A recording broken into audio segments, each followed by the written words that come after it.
हम लोगों के इर्द गिर्द एक बाउंड्री होती है, एक हल्के से अनस्पोकन रूल्स होते हैं, थोड़ा सा कंफर्ट जोन होती है। आई नो फीडबैक्स नेगेटिव आते हैं, पॉजिटिव आते हैं, बहुत सारे फीडबैक्स आते हैं, तो नर्वस होना जायज़ है कि जिस तरीके से मैंने एक स्टेप फॉरवर्ड लिया है, आप भी एक स्टेप फॉरवर्ड लें, अपनी कंफर्ट जोन से, अपनी बाउंड्री से हल्का सा बाहर आएँ और एक हल्की सी उम्मीद लेके आगे बढ़ें। हाय, दिस इज़ इकरा आलम। मैं देहरादून से हूँ और मैं MBBS करने के लिए साइबेरियन स्टेट मेडिकल यूनिवर्सिटी जा रही हूँ। Actually I was born and brought up in Muscat, Oman, एक प्योरली मुस्लिम कंट्री। और मेरे फैमिली में भी एनवायरनमेंट रहा है थोड़ा ऑर्थोडॉक्स एनवायरनमेंट रहा है। मेरे रिलेटिव्स वगैरह सब जो हैं वो बहुत ज़्यादा क्लोज माइंडेड रहे हैं। मुझे नेगेटिव फीडबैक्स मिले कई बार अपने रिलेटिव से।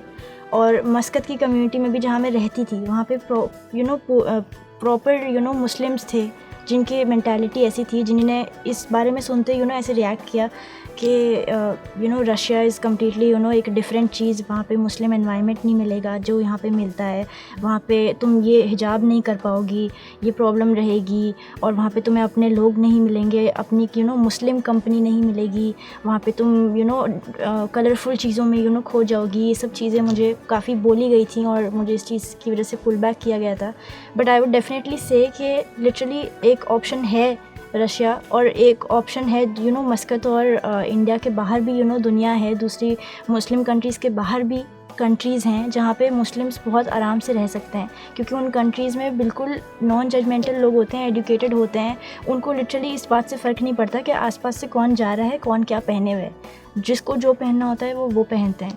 सो इसलिए मैंने इस चीज़ को कभी भी पुल बैक नहीं होने दिया अपने ऊपर। एंड जो कॉन्फिडेंस मेरे पेरेंट्स ने मुझ में दिखाया, क्योंकि जिस तरीके का फ़ीडबैक मुझे मिला था और जिस तरीके के बातें मेरे पेरेंट्स को सुनने को मिली जब उन्होंने रशिया के बारे में चीज़ रखी, लिटरली इंसान का दिमाग हो सकता है कि थोड़ा सा पलट जाए, या इंसान थोड़ा सा पुल बैक होके कॉन्फिडेंस इंसान का लूज़ हो जाए कि हमें भेजना चाहिए अपने बच्चे को कि नहीं, क्योंकि हमारे रिलेटिव्स ये कह रहे हैं, हमारी कम्युनिटी के लोग ये कह रहे हैं। लेकिन इस चीज़ में मैं सबसे ज़्यादा अपने डैड को बोलना चाहूँगी, डैड को इस चीज़ का क्रेडिट देना चाहूँगी कि उन्होंने लिटरली इस चीज़ को बिल्कुल भी अपने ऊपर हावी नहीं होने दिया, इस चीज़ को ओवरलुक किया और डिसाइड किया कि मुझे वो भेजेंगे। मैं उन पेरेंट्स से कहना चाहती हूँ कि अपने सबसे ज़्यादा अपना ट्रस्ट एनकरेज करें अपने वर्ड पे, अपने चाइल्ड पे। अगर आपको उस पर ट्रस्ट होगा और उनके गोल्स पे आपको ट्रस्ट होगा तो लिटरली ये सब चीज़ें बहुत छोटी लगेंगी। ये सब चीज़ें लिटरली मेन चीज़ होती है, एम, गोल। अगर उस पर आप फोकस्ड रहेंगे और अपने वर्ड पे ट्रस्ट करके उसको आगे बढ़ने के लिए करेंगे तो लिटरली इट्स वेरी इजी। ये सब चीज़ें आपको बहुत छोटी लगेंगी। इसलिए प्लीज़ लोगों के नेगेटिव फीडबैक्स या पॉजिटिव फीडबैक्स को अपने दिल पे ना लें। आपको जो चाहते हैं आप उस चीज़ को अचीव करने के लिए आगे बढ़ें, अपने वर्ड को भी आगे बढ़ाएं।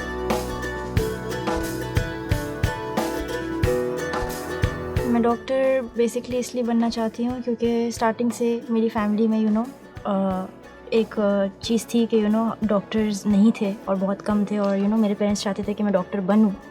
तो बचपन से मेरे अंदर ये थॉट्स डाले गए। बट इवेंचुअली जब मैं उस चीज़ के साथ ग्रोन अप हुई तो मैंने भी वो चीज़ अपने अंदर एम्बेड कर दी। मेरा भी मन करने लगा, मुझे भी इंटरेस्ट डेवलप हुआ। प्लस बहुत सारे इमोशनल रीजंस भी रहे हैं, ऐसी बात नहीं है। मेरे बहुत क्लोज्ड वंस मैंने देखा है हेल्पलेस रहे हैं, क्योंकि कोई फैमिली में डॉक्टर नहीं है, कोई ये नहीं है। कई सारी फीमेल्स जो हैं वो मेल डॉक्टर्स को कंसल्ट करने से थोड़ा सा अनकम्फर्टेबल होती हैं, थोड़ा सा हिचकिचाती हैं, थोड़ा सा ऑड फील करती हैं। तो उनके लिए मैं एक हल्का सा सल्यूशन बन सकती हूँ। तो मैंने एक सोचा कि कुछ मुझे अलग करना है, कुछ रिस्पॉन्सिबल करना है, और इसलिए मैंने डिसाइड किया कि मैं एक डॉक्टर बनना चाहती हूँ। और मैंने कई सारे अपने दोस्तों को देखा है, अपने फ्रेंड्स को देखा है जो MBBS करना चाहते थे लेकिन उन्हें सीट नहीं मिली, तो उन्होंने या तो अपना कोर्स ड्रॉप कर दिया और या तो इंडिया में दोबारा ट्राई किया ईयर ड्रॉप लेके। So I would suggest these people कि अगर आप इंडिया में हैं और आपको सीट्स की दिक्कत हो रही है, ये वो हो रही है, तो I will really request you कि एक बार इस रूस एजुकेशन को कन्फ्रंट करें और अब्रॉड में एजुकेशन के बारे में एक बार नॉलेज गेन करें, हल्की सी एटलीस्ट सुने तो कि क्या होता है क्या नहीं होता है, उसके बाद डिसाइड करें। I was at a moment मैं थोड़ी सी हेल्पलेस फील कर रही थी कि अब तो सीट्स ही नहीं है, अब क्या करूँ।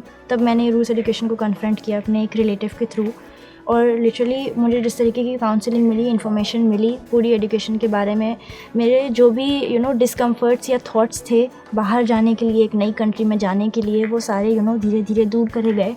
और मुझे एक सफिशिएंट इन्फॉर्मेशन इतनी मिली कि मैंने ये स्टेप मैं ले पाई। तो एक बहुत बड़ा मोटिवेशनल साइड मेरा मुझे रूस एजुकेशन से भी मिला है। तो इसलिए I would really thank my counsellor for this. Rus education, education beyond boundaries.